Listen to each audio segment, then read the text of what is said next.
Shalom everyone, and welcome to our weekly Zohar study. And we are in Parashat Ki-Tetse. Of course, Parashat Ki-Tetse is in the month of Elul. We are getting ready for Rosh HaShanah.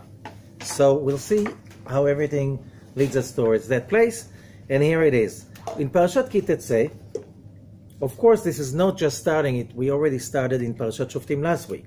So we see how the two parashot are just basically continuing each other.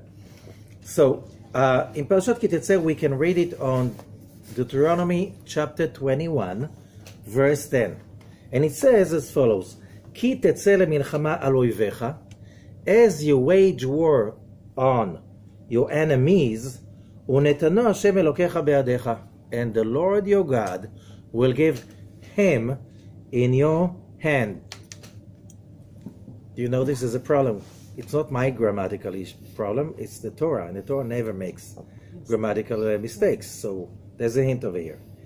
Veshavita shivyo, and God, the Lord your God, will give him in your hand. Veshavita shivyo, and you'll get from him his spoil. Should be, and you get spoils from him, right? V'raita bashivya, and you see in the captivity eshet yefat toar, a beautiful woman. V'chashakta ba ulkachta lecha leisha, and you desire her, you can take her as a wife. However, if you read the whole parasha of last week, there were rules about going to war. And it said whoever went to war, came the priest and said, whoever just got married and didn't finish being with his wife or here, home. Whoever planted a vineyard and did not have the fruits yet, home. Whoever started to build a house did not dedicate the house, home. And then they said, whoever is afraid, go home. So one of the commentators is saying this is very decent, because if it was only whoever is afraid, people will be afraid, ashamed to go home because they're afraid. Now they see people going home. Oh, he probably planted a vineyard, probably started a house, probably. So yeah, the mixture of kind of legitimate and fearful people makes it easier for people. So who stayed? If you know the story of Gideon, only the righteous people stayed in the army. So you think that they will want to get a woman in the middle of the war? They were righteous people. They don't look at women even when it's not a war, only their wife. What are you talking about? Something with this story doesn't make sense, right? Even today, so somebody like, I think it's crazy. I think some of you will think it's crazy. Somebody made a PhD in Tel Aviv University on the issue that Israeli soldiers, there are no stories about raping Arab women. So the lady who did the PhD, it's a true story. It's a true, she said that's because they're racist. So, you know, so, and we know the Israeli, in the IDF, the soldiers are not righteous people. They're people like me and you. They're like normal human beings.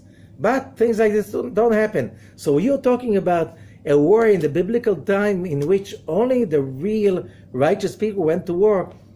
Something doesn't come out right with this story.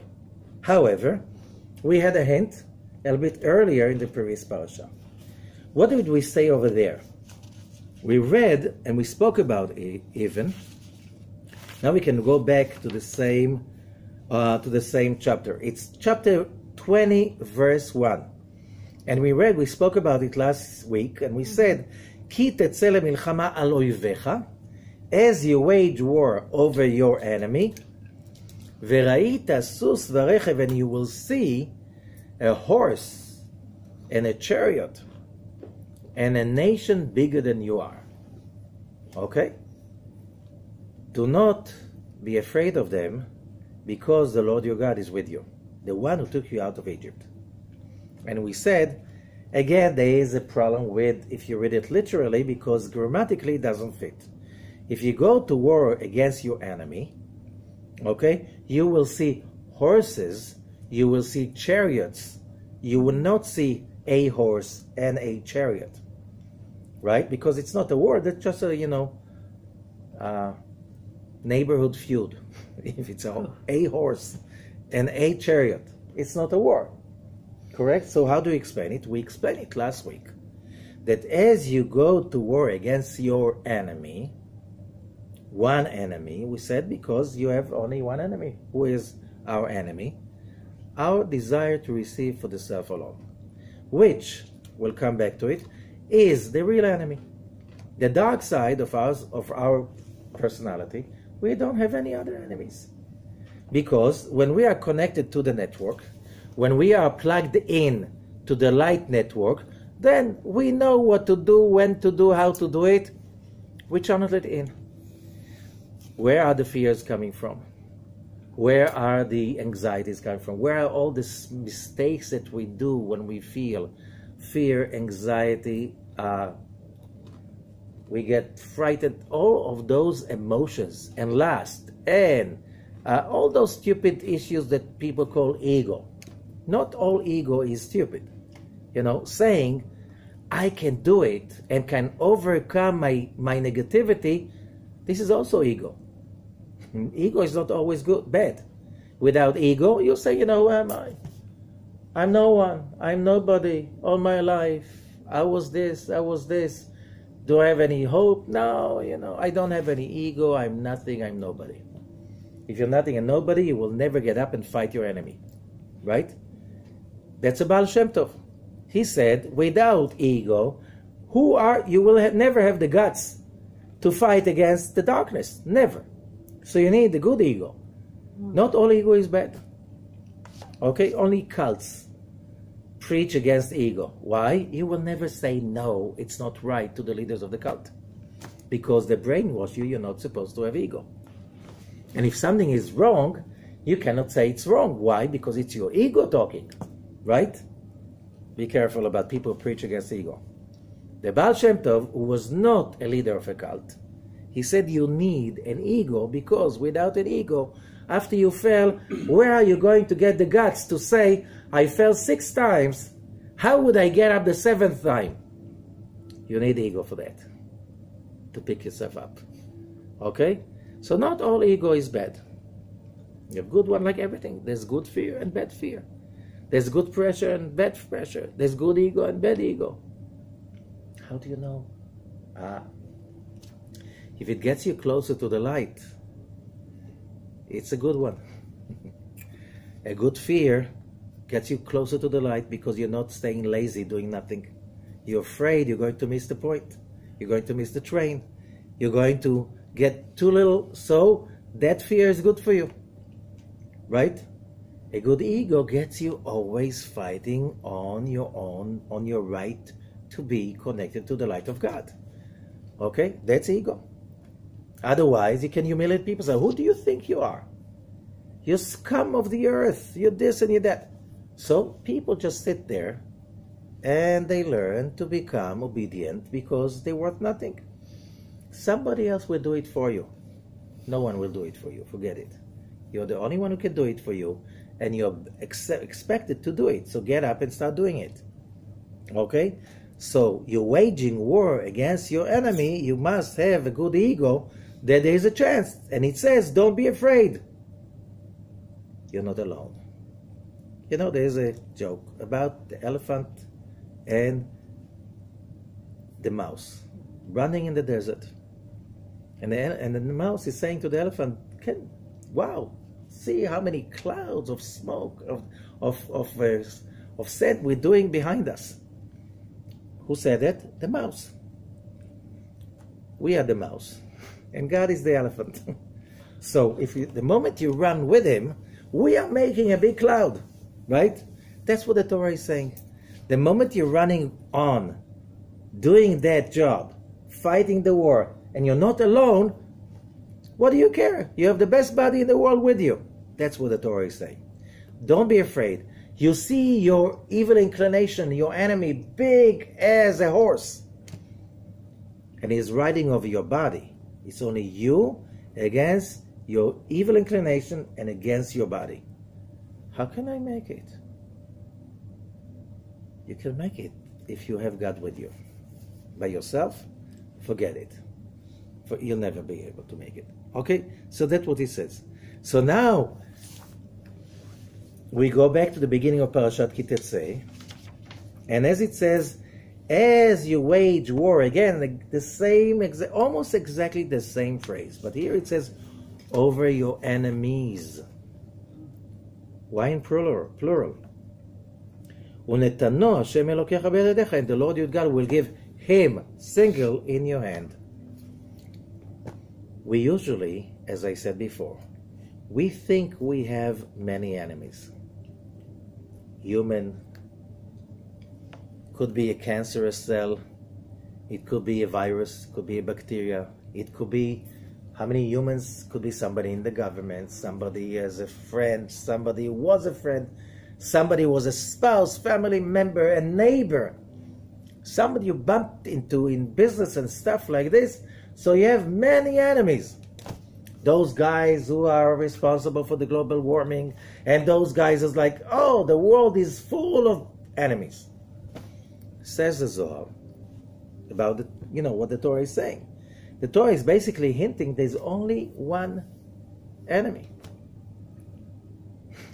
One enemy. Only one. And that's why it says, when you realize there's only one enemy, it's your own desire to receive for the self alone. It's your own dark side. It's your own evil inclination, whatever you name it. Why? Because the moment you realize this is the only enemy, and you overcome the only enemy you have, it says, Birtzot, I forgot the place, Birtzot Hashem darkei ish, gam oivav yashlim ito. When God is appeased with the ways of a person, even his enemies will make peace with him. Okay? And it says, will make peace yashlim in single. The moment you are in peace with your dark side because you broke him down, and you are now controlling him, then you realize there are no enemies outside. It's like, don't kill the messenger. All the people and the events that happen around us, that it looks like they come to hurt us, they're just a messenger. As it says in one of the prophets says, Hoi Ashur Shevet Api. Oi, Assyria, you are the stick of my wrath, the scepter of my wrath. What do you want from Assyria? Yeah, if I didn't give them a permission, they wouldn't be able to hurt you. Right? So, the Zohar started to talk about it last week, speaking about judges. Tzedek tirdof, that justice should be done in both levels. Tzedek, up and below. And the Zohar says, what do we learn from that? No one can move his small finger unless this is being announced up in heaven. Which means, it's very hard, but the miracles you will see when you do that. What miracles? When you're standing in front of somebody that you're afraid of, and you say, dear God, he can only say what he is allowed to tell me. And I accept that whatever he's saying is from above. And I accept the lesson. The moment we accept that, this is living on a totally different realm. What does it mean? Most of the times we make mistakes is because we go to the 3 F's. Fight, flight, freeze, right? We get our animalistic brain take over the instincts of fight, flight, and freeze. And since we are not living in a jungle, the adrenaline rush is not being used for fight, because you're not supposed to have a fist fight with people you argue with, right? Flight, you're not supposed to start running for your life, most of the cases. And you're not supposed to freeze and fake dead, most of the cases, okay? If you're not overcoming that animalistic instinct, then The moment we are falling into that fear, we hurt ourselves. What does it mean that people get sick because of stress? Science. Fight, flight, freeze gets you adrenaline rush. But when you have so much adrenaline, and you're not physically running or fighting, protecting your life, this adrenaline basically erodes your immune system. And the result is that these emotions basically bring a crash to your brain, to your body, to the immune system, the blood cycle, whatever, different organs, depends on the emotional crisis. So, but the moment you're standing in front of a person and say, there's no way he can do to me something that is not from above, and I accept. There's no fight, flight, and freeze anymore. There's no rush of adrenaline. Your body reacts differently. And then your brain reacts differently. And then you are living in a totally different frequency. Then when you're doing teshuvah, what we say teshuvah means? Teshuvah is replug your life, your consciousness to the light. That's what teshuvah means, not repentance. Repentance is for the dark ages. We're not there anymore. I hope you already got it. We are in the age of getting wired into Wi-Fi, electricity, phone network. We're into networks. Why is that happening to us? To prepare us to understand that we also have to be plugged into the network. And since similarities have the law of attraction, you want to connect to the network of the light, you have to behave as a light. What can we do? You have to love people. What can we do? But they are wrong. So, you're going to cut your nose to spite your face? They're wrong. So love them. When you love them, love others as you love yourself. I'm God. You want to connect to God? Love His creatures. Why? They have to be perfect so you can love them? You'll never experience love in your life. What do you think? Isn't that a stupid... Isn't that a stupid proclamation? I can love only perfect people. Oh my God. You're going never to know what love is because are you perfect? No. So, was Abraham perfect?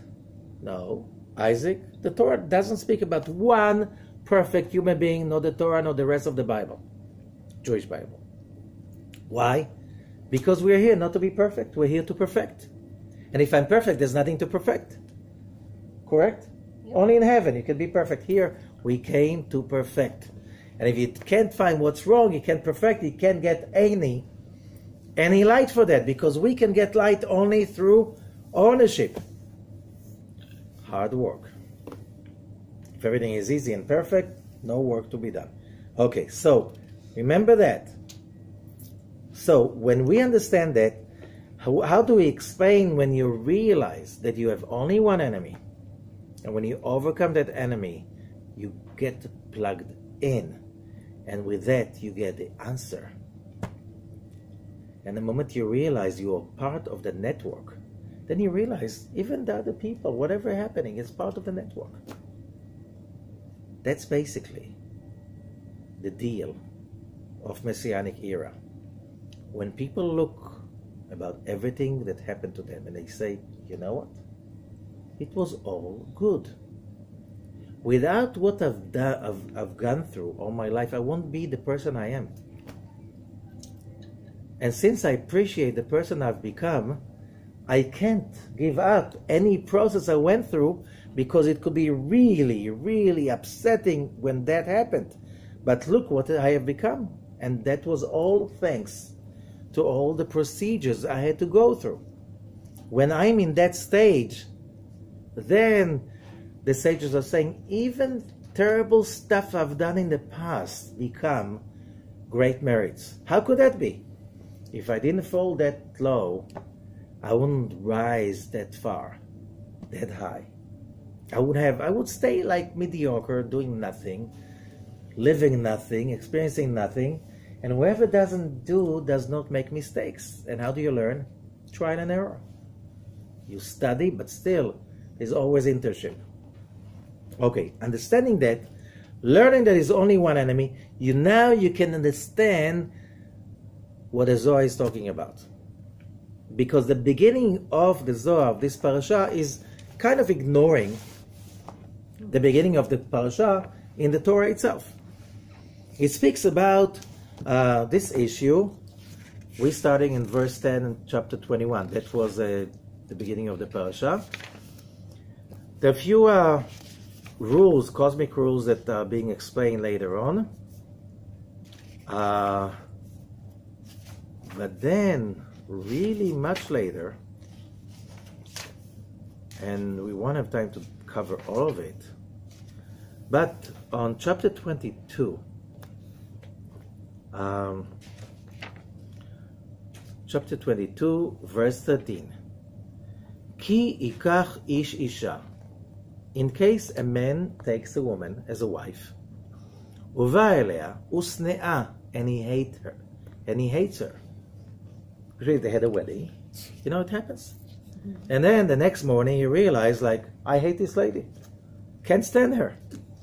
Right? Okay? Does that happen? Sometimes. How do we know? The best way to kill a romance is to get married. How many people you know, they date for months, years, then they get married. A few months later, it's over. Right? Does that happen? Yep. Yeah. So because he hates her, you know what happens when you hate someone?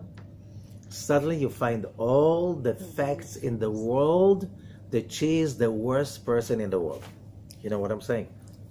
Because you have an agenda right now. And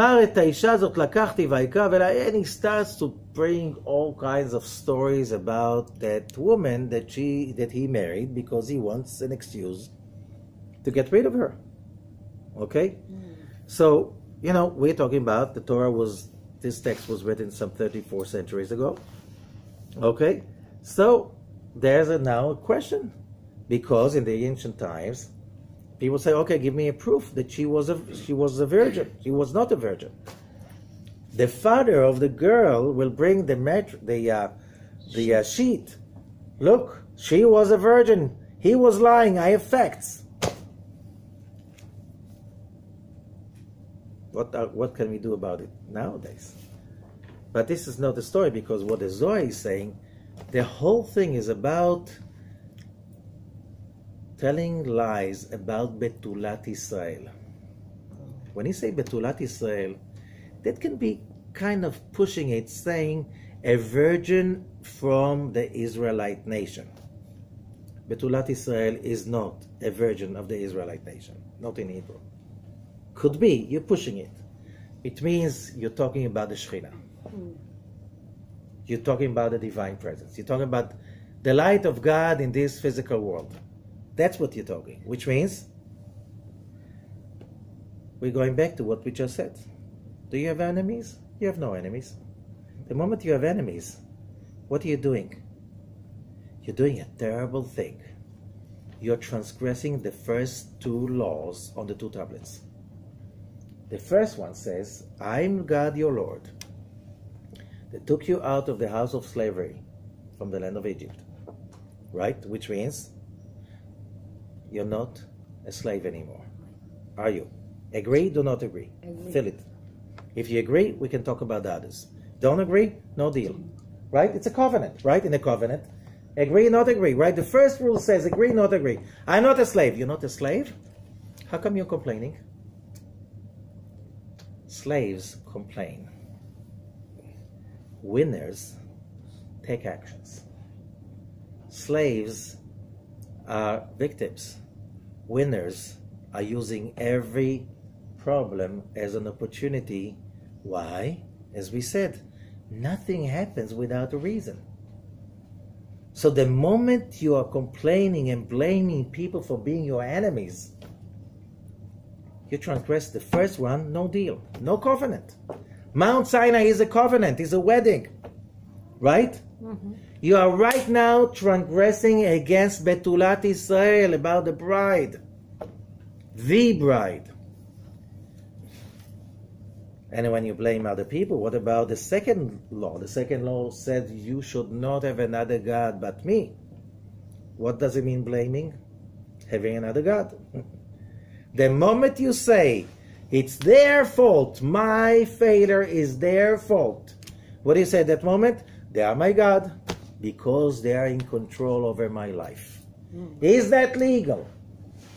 Are you in the covenant if you think like this? You are right now bringing false accusations against Betulat Israel, against the Shekhinah, against the holy divine presence, against the creation, against, oh, the rules are not fair. Oh yeah, I agree. You don't believe in the Torah? You don't believe in the law? Oh yes, I do believe in the law, but in that case, in my case, this is not fair. Give me a break. Everything is perfect, but when it comes to your case, it's not fair. Do you really believe what you're saying? Do you really understand that you are, right now, you're breaking the covenant? That's what the Zohar is saying. Be careful not to bring any kind of accusations against the divine presence, because this world is perfect. The only one who needs to perfect is each one of us. But the universe is perfect. Even it's so perfect that even if we make, and when we make, terrible mistakes, the universe is already prepared for such a mistake. You know, when you learn about ecology, you learn about human body, you know about there's a kind of, all the systems that we know in nature, they have a self-balances mechanism, right? Mm-hmm. Something happens and there always is, it's called homeostasis. It means, right? Mm-hmm. The cell, organs, everything has systems built in. This is how the universe works. When a person makes a terrible mistake, the whole universe is adjusting itself in order to give every person the ability to fix himself, to rebalance himself. You think that your mistake is, that's it, it's the end of the world. That's not what the Torah is talking about. It's never the end of the world. Who do you think you are? You're going to bring the world to an end. And again, only in my case. But you know, you are part of the whole world. Your case is part of the great case. And since Samuel 1:14, it says, Ki lo idach mimeno nidach. No one will ever be cast away. Not one human soul can be cast away forever. Because when there's a problem with the product, you can't blame the product. You're really blaming the producer. And there's only one producer, the Almighty, and He's perfect. Which means if you think that this product yourself is imperfect, you have a mistake. You just didn't discover it yet. But you're having a mistake, and that's your biggest mistake, because as long as you're not coming back from that mistake of saying, my mistake is unforgivable. You know, if you can't see it's broken, that's one part. And you don't believe it can fix it, there's no way you can fix it. But the moment you have no doubt that you not just you can fix it, you have to fix it. Why? Because that's how the universe is wired. That whatever you mess up, there's already plan B, C, E, D, F, G, X, and more than 23, 26, whatever number, letters in the alphabet. It's 1, 2, 3, 4, there's so many plans. We spoke about it last week. Mm-hmm. All the plans were there, they're still there. They're all ready for one thing, which is So we say, to bring us to the point that we say, okay, I'll do it. I know you are perfect and I'm not perfect. I'm going to perfect myself because I have no other choice. Let's do it. It's tough. That means you can't complain. You cannot blame. You can't get upset about anything. That's not human. Ah, yes, it is. You can fall, you can make mistakes, but get yourself together and go fight it, because fighting it, it's winning already. That's what it says. As you wage war over your enemies, God will give him to you. You think you have enemies? You have only one enemy. It's your own evil inclination within you. You fix him, you get teshuvah, you get replugged, and suddenly you say like, what was that? What was I thinking to myself? That was not such a big deal as I thought it is. You know, that was amazing, but I thought this is the end. No, it was not. That's one case. So who is that woman, beautiful woman you see in captivity? It says, and you take his spoil. Should be stakes. You take spoils from him. Yeah, you go for war. You win. You take spoil, right? Right. No. Veshavita shivyo, you take his spoil. What's his spoil? He took your soul away from you.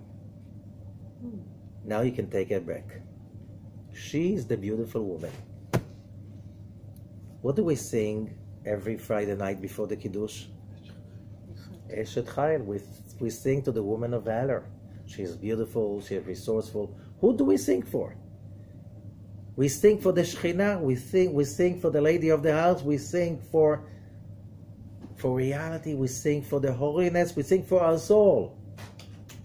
That's who we sing to. So, the moment we are complaining, we forgot there is Eshet Chayil around us, within us, we forgot. Right? Otherwise, you just deal with your Eshet Chayil and poof, get to work. No time to waste. Read, it's in Proverbs in the end. Okay. So now, let's skip to another amazing aspect in this parsha. As we said, we cannot cover all of them. But, okay, that's in chapter 22, verse 8. Ki tivne bait chadash. Okay? As you build a new house, ועשית מעקה לגגיך, you should make a rail around your roof. ולא תשים דמים בביתך, so you do not put blood in your house, כי יפול הנופל ממנו. This is grammatically really weird. כי יפול הנופל ממנו means, translation into English, because if you don't do that, put a rail, then the one who falls from the roof will fall from it. That's a way to say it. You say, so nobody will fall from the roof, right? What I mean that the one who falls from the roof won't fall from the roof. Says Rashi. Rashi, this is pshat, this is simple. Okay? כי יפול הנופל, ראוי זה ליפול. If somebody falls from your roof, he was supposed to fall from a roof. Nothing to do with you. ואף על פי כן, לא תתגלגל מיטתך על ידו.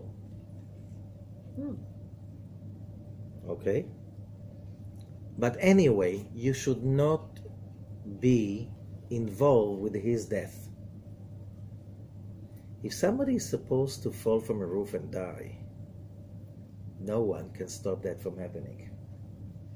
Even if you build a rail 10 feet high, he will fall from somebody else's roof. Why should he fall from your roof? Okay. Why? שמגלגלין זכות על ידי זכאי וחובה על ידי חייב. He's bringing from the Talmud. Because you bring a merit to a righteous person and you bring a crime to a negative person. Again, what we just said. One of the biggest enemies of them all, of any spiritual growth. I know that because I was a victim of that enemy. It's called guilt. For years, you come to Rosh HaShanah and you have guilt. You have guilt because you've done that, you've done that, you've done that, you've done that. You're guilty of that and that. This is a huge enemy. Why? When you are guilty, when you're just obsessed with guilt, what happens to your ability to connect to the light of God? Nothing. What's your ability to become a spiritual person? Nothing. There are no spiritual guilty people. It's like, you have to choose either guilt or being spiritual. You can't go with both of them together. The same way you cannot blame others because you transgress the first two laws on the two tablets. Blaming yourself is another cop-out. Because blaming yourself means, what can I do? I'm such a wimp. I'm such a negative person. I'm such a loser. How would I, after all what I've done, how would I be ever able to fix all the mess I ever done? What the Torah is saying over here, if somebody fell from the roof, yes, you're guilty because you didn't build a rail. But if you think that if you build a rail, that guy will be alive, forget it, he will fall somebody else's roof. You just brought yourself to a place of becoming somebody else's executioner when you hurt someone. But if those people, didn't it happen to you that you try to kind of insult someone and the person doesn't even understand you're trying to insult him?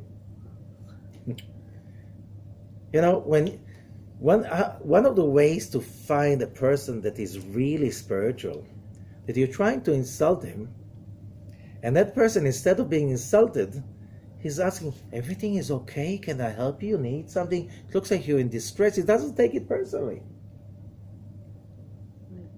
It takes two to tango.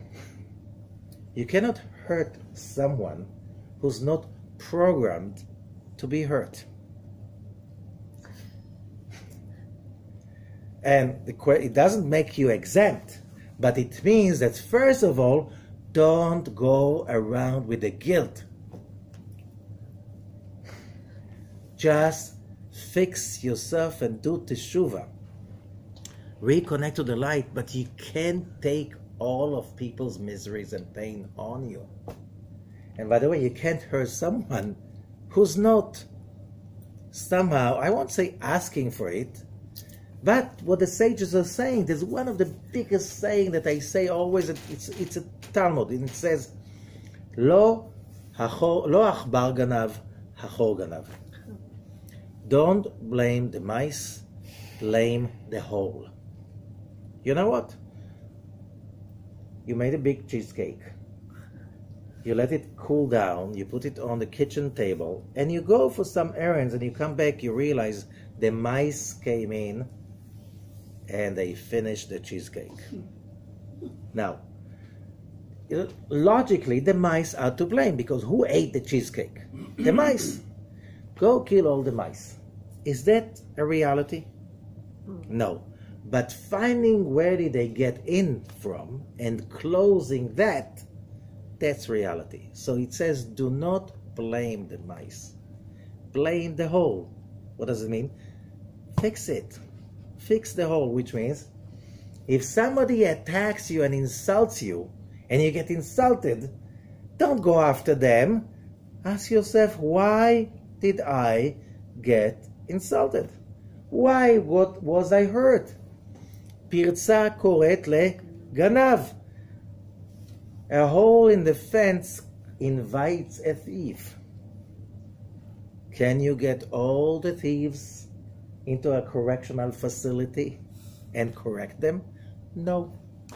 It's more practical to find how did they get in and to make sure the opening is closed. How did they get in? I was vulnerable. Why was I? I was blaming, I was guilty, I was not balanced, and that's how that happened to me. That was just a big red light going, alarm, alarm.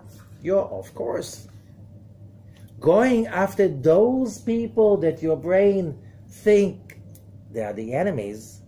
This is basically a blasphemy because you're blaming the creation. No, the creation is perfect.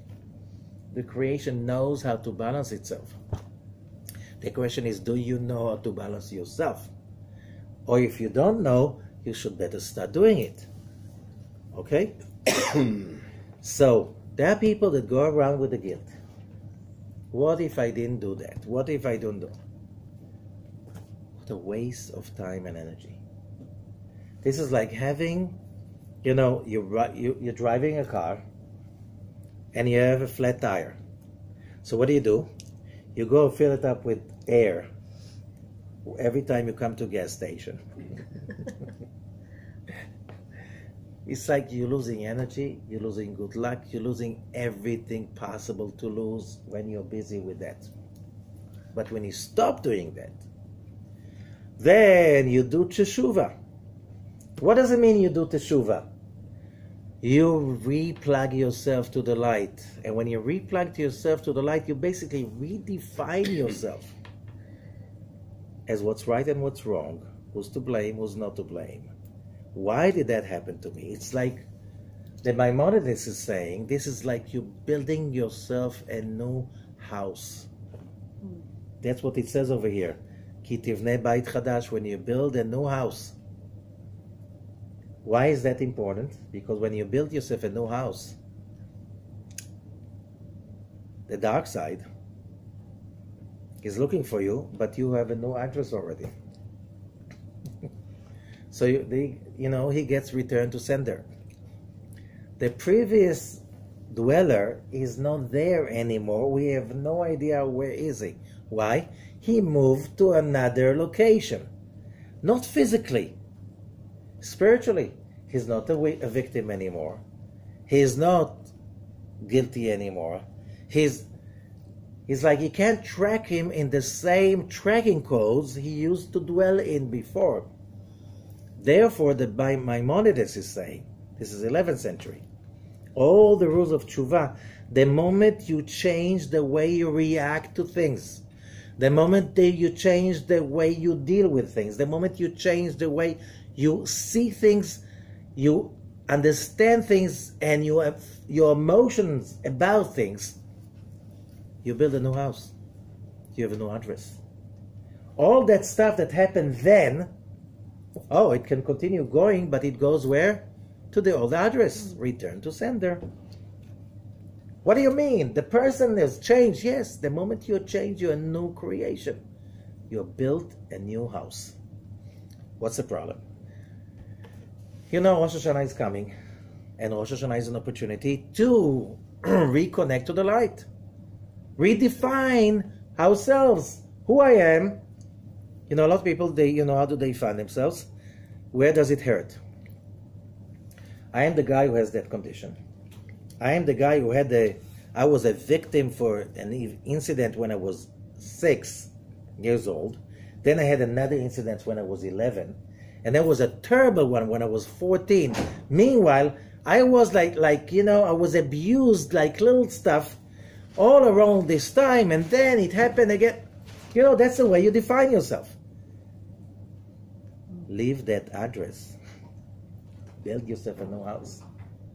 But sometimes we do it out of fear because Rosh Hashanah and Yom Kippur is coming, and I'm not going to think negative. I'm not going to think negative. But the problem is, deep inside, you have the same opinions, but you're suppressing them. How do you protect yourself? You build a new house and you make sure there's a rail around your roof. Where's your roof? Here's your roof. Consciousness. You really have to redefine yourself. Define is definition in Hebrew, lehagdir gader, a rail. You give yourself different definitions. You have different rails. you have a protective system not to fall back into the same place all over again. So then nobody will fall from the new house, because that new house, no one will fall from there. All of that is being given to us on Rosh Hashanah and Yom Kippur. Again, to remind everyone, the Creator, who loves us all, even the one who doesn't look like it's fair to like them. You know, how come He loves them? Hello. He's everybody's father and mother. Okay? Get out of it. Everybody has to get to the, nobody can be cast away. Just realize that. And that's why you have to give up hatred and animosity, whatever. In the final big party, you'll meet everybody there. Even the ones you think, oh, if I just see them again, I'll have no place for that. No place. Everybody serves his whatever job he needs to do in your life. And it's all for the good. Now, let's go back. On Rosh Hashanah, the Creator is giving us a perfect year full of bliss, happiness, health, everything from above. More than we can wish for. Because, when you just do like logically, what's bigger? How much you want to get in life, or how much the Creator wants to give you? We said, how much the Creator wants to give you, that's the size. It's all relativity. How much you want to receive relatively to that? This much. Okay? Why do we go through pressure? The surrounding light, what the Creator wants to give you, He's trying to get in, but you want too little. So you get pressure. Pressure. So you have to say, okay, I want it, please give it to me, I want to be bigger, I want to be smarter, I want to be happy, Instead of, I want to get even, I want to hurt them, I want to run away, you understand where? The moment you want to be a victim and you feel guilty, what do you say? God, don't give it to me. I'm too small. God says, I'm giving it to you. I'm not changing, you're the one who's changing. Right? So the problem is, Rosh Hashanah is coming. And he gives us what? All of this. And if you're coming to Rosh Hashanah with a lot of I'm just that. That's called klipot. That's called demons. These are our demons, our fears, our delays, the fact I don't believe I deserve it to be happy. The fact, all of that stuff that makes me small. So when a big light wants to come to a small place, what do you get? Pressure, pressure, pressure.